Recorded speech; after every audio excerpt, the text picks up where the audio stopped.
Olá, irmãos, Deus os abençoe, em nome de nosso Senhor Jesus Cristo, que essa conversa possa ser de relevância a cada coração e assim contribuir para o crescimento de nossa fé. Eu quero continuar o meu assunto a respeito da evidência do batismo com o Espírito Santo. Todos nós sabemos que Deus enviou o seu anjo, em Apocalipse capítulo 7, Apocalipse capítulo 9. Esse anjo é o Espírito Santo, ele é chamado pelo profeta de o anjo do pacto, ele é chamado de o anjo do Senhor. Todos esses nomes, esses títulos referem-se ao Espírito Santo. Veja, e ele vem para assinalar cada eleito que irá no arrebatamento. Veja, e esse é o verdadeiro novo nascimento, é alcançar a bênção do batismo com o Espírito Santo. Veja, e o anjo assinalador de Apocalipse 7, Apocalipse 9, que veio antes que as pragas começassem a cair, veio para colocar a igreja num lugar seguro. E esse lugar seguro é em Cristo. E como é que eu entro em Cristo? Eu entro em Cristo pelo batismo com o Espírito Santo. Veja, e o batismo com o Espírito Santo não vem quando nós iniciamos a nossa jornada, quando nós cremos. Veja, é depois de crer. Nós cremos no Evangelho, somos justificados pela fé, santificados, continuamos marchando, crendo na palavra e somos então selados com o Espírito Santo. Veja, o selo do Espírito Santo é o sinal, é a garantia de que o indivíduo está redimido. Por isso nós temos em Mateus capítulo 12 uma escritura muito importante a respeito desse assunto. Versículo 43 a seguir. E quando o espírito imundo, veja, esse é o espírito que em nós habitava antes de sermos redimidos.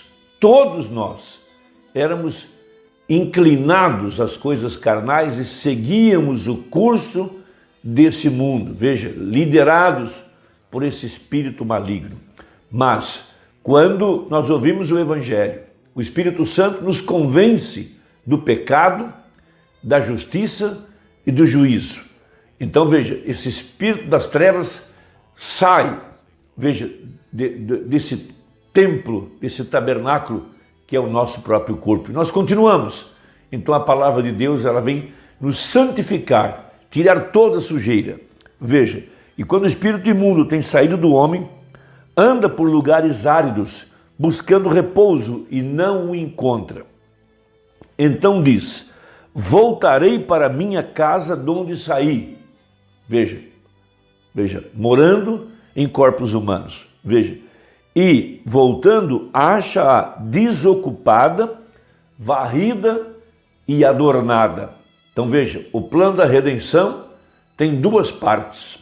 A primeira parte, nós ouvimos o Evangelho, nós nos arrependemos e nós somos santificados. Esse é o processo de limpeza, de lavagem, de colocar a casa em ordem. Veja, mas ainda a casa está desocupada. Veja, ainda não foi preenchida, ainda não foi enchida com o Espírito Santo, que é o óleo da unção. Então nós temos que continuar andando, continuar marchando, crendo na verdade da palavra. Veja, então vai e leva consigo outros 7 espíritos piores do que ele. E entrando habitam ali, e são os últimos atos desse homem piores do que os primeiros. Assim acontecerá também a essa geração má. Então aqui, no tempo do fim, essa geração chamada a Era da Laodiceia, ela está sofrendo de um mal que foi intitulado pelo profeta de amnésia.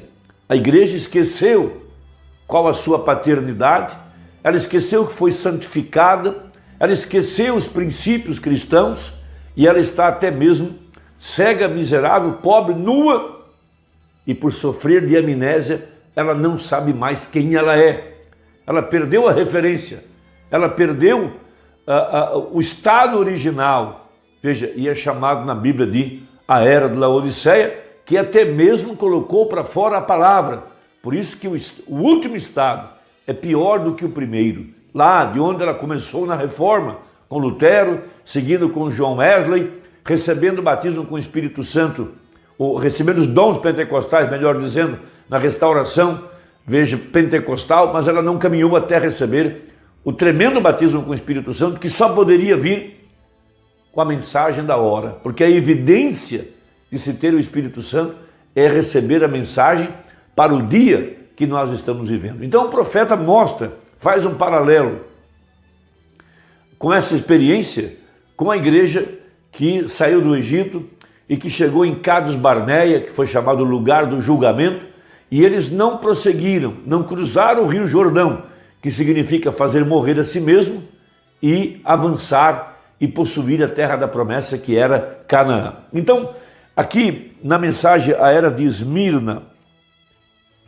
na página 125, veja, referindo-se a essa experiência, por isso que os apóstolos pregavam o evangelho, e quando eles encontravam uma pequena comunidade, como foi o caso lá em Éfeso, em Atos 19, Paulo perguntou: receberam vocês o Espírito Santo depois que creram? Porque eles sabiam que a igreja precisava ser cheia do Espírito Santo, senão espíritos que tinham sido expulsos retornariam. Por isso você vê muita gente, depois de jogar fora todo o mundanismo, roupas imorais, sapatos, bebidas, cigarro, mas eles não perseveram até buscar o Espírito Santo, e o segundo estado é pior do que o primeiro. Eles voltam para a lama, como a porca lavada ao espojadouro de lama, como o cão que volta ao vômito. Então, Mombrana, citando aquela experiência de Cades Barneia, na página 125, ele diz assim, desculpa, eles são como os filhos de Israel, que saíram do Egito e pararam à beira da terra prometida.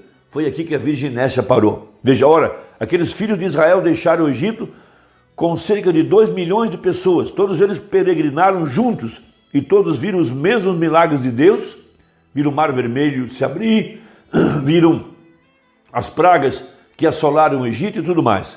Veja, de Deus, todos participaram do mesmo maná e da água ferida, todos seguiram a mesma nuvem de dia e a coluna de fogo à noite, porém somente 2 alcançaram a terra prometida. O mesmo tem acontecido com o povo dessa mensagem aqui no tempo do fim. Veja, somente 2 eram crentes verdadeiros ou reais. Isso é correto, porque a palavra nos diz que os demais morreram por causa da incredulidade, e por causa da incredulidade eles não puderam entrar. Hebreus 3,19. Veja, lemos em Mateus 12. Aqueles espíritos imundos saem e depois eles voltam e encontram a casa limpa, adornada, totalmente desocupada. Então esse é o processo do cristianismo. Cada um de nós tem que ir até receber o enchimento, o tremendo batismo com o Espírito Santo. Veja, então, desde que isso é assim, e somente 2 entraram, então os demais não eram crentes verdadeiros. O que fez a diferença? O que fez a diferença entre a Virgem Nécia e a Virgem Prudente? O que faz a diferença hoje entre os crentes verdadeiros e os falsos nessa mensagem? Veja, quando os corações dos 10 espias fraquejaram em Cades Barneia, Josué e Caleb não vacilaram porque criam na palavra e disseram: somos mais do que capazes para tomar a terra. Eles sabiam que podiam, porque Deus havia dito: tenho-vos dado a terra.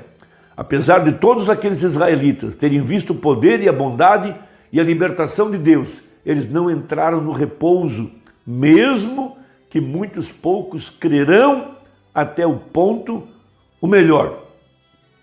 Eles não entraram no repouso, que é um tipo do Espírito Santo. Portanto, vocês podem ver agora mesmo que muitos poucos crerão até o ponto de receberem o Espírito de Deus.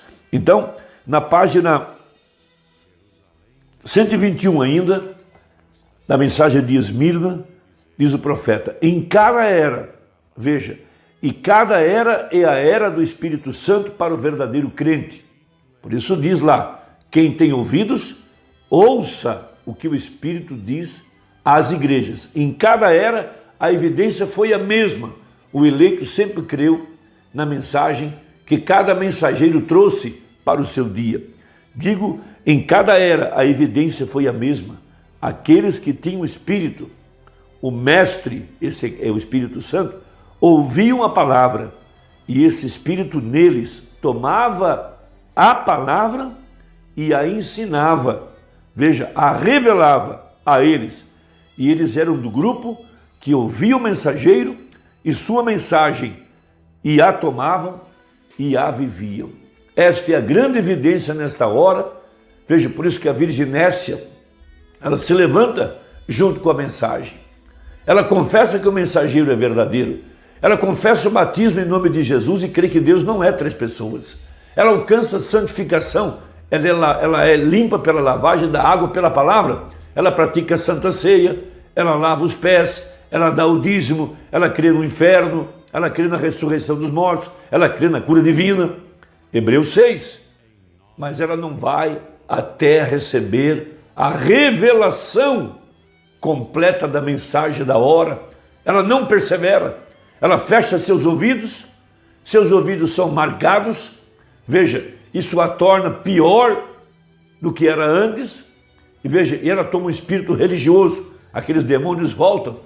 Porque pior que um mundano e um incrédulo é um anticristo. Um que nega a palavra, um que nega a verdade, um que pisa no sangue depois de ter sido iluminado, depois de confessar que foi limpo pela palavra, e crendo no batismo, foi santificado, e depois ele pisa essa verdade, colocando tropeço diante do povo, negando a verdade. Não existe mais sangue para este. Não há como trazê-lo de volta. É impossível. Por que é impossível? Porque seus ouvidos foram fechados. Deus mesmo, lá na porta, furou a orelha para nunca mais ouvir a verdade.